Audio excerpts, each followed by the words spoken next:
Всем привет! Меня зовут Ви, и мы сегодня будем делать этот камин.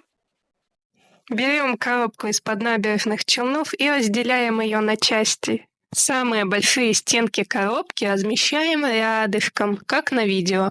Таким образом, длина коробки стала высотой камина. Вырезаем лицевую сторону камина, все длины были показаны уже в видео и будут показаны далее. Соединяем обе части вместе. Здесь я импровизировала в дуге. Сверху у нас 12 сантиметров. За основу я взяла 15 сантиметров здесь и 15 сантиметров тут. Вот эта вот дуга у нас 31 сантиметр идет. И от нее уже после 15 сантиметров вот так и наверх. Вот тут уже дуга. Вторую дугу я сделаю такую же благодаря тому, что вот это я разрежу и переверну сюда, чтобы обвести и порезать. Вырезаем такие прямоугольники для внутренних стенок камина. Их длины показаны на экране. Следом вырезаем кордонки для внешней стороны камина. Если длины не хватает, можете, как я, кусочки всякие приклеить. Здесь 14, здесь 14. Также аналогично и на второй стороне камина. В идеале, это должен был быть один кусок 59 сантиметров или 60. Но из-за неимения крупного картона нужно несколько коробок набережных Челнов. Прежде чем все это склеить, необходимо это все обвести на обои. И да, для своего камина я использую обои. Вы же можете свой обклеивать чем хотите, делать что хотите. Но я вам расскажу так, как делала я. И если вы тоже выберете кирпичные обои, я сейчас расскажу вам, как и чё. Я обвела картон. И мы не забываем про нахлёсты. Дополнительные части. Они нужны для вот этого сгиба, когда оно будет сгибаться, и для того, чтобы красиво завернуть эту штуку. Камин должен быть красивый со всех ракурсов, по крайней мере, постараться. И вот здесь нахлёст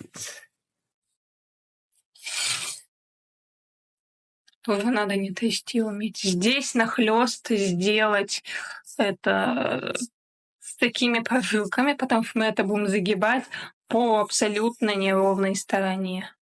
Сейчас я, это все вырежу, конечно же, с нахлёстами больше, чем вот оно у нас есть. Здесь потом такие прожилки сделаю, но вот это все, вот эти срезы я отрежу только когда буду приклеивать. Кирпичи должны сойтись воедино у одной половины и у второй. Вот в этих местах. В этом и заключается самая большая сложность всей этой работы. Мне повезло иметь большую все-таки кордонку. И имея практику предыдущего камина, чтобы ею поделиться с вами, еще необходимо, чтобы кирпичи сошлись здесь. Обязательно. Во внутренней стенке. А так, самый наш большой сейчас страх будет это вот эти кирпичи, которые будут между вот этими срезами. Они у нас должны сойтись в одну картинку. Поэтому берите что-нибудь попроще, а не будьте как я. Я тут философ, понимаете ли. Скоблю, как могу. Зато это был самый доступный для меня материал. И мне очень сильно нравится вот этот вот камин. Мне очень нравятся вот эти кирпичи. Я их сама выбирала. Далее склеиваем все наши картонные части между собой. Внутреннюю сторону, главную сторону, внешнюю сторону. Так, чтобы наш каркас приобрел форму камина. А еще нам нужно сделать внутреннюю арку. Значит, как я и говорила, для вот этой 53 сантиметра верхушки нужен самый гнущийся картон. И вот я его вырезала 14 сантиметров, вот так вот он гнется. Это наша склеенная конструкция. Обратите внимание, как я при помощи скотча приклеила внутреннюю арку. Затем берем наши обои, на которых мы уже отмечали главную сторону камина, и приклеиваем это к нашей конструкции.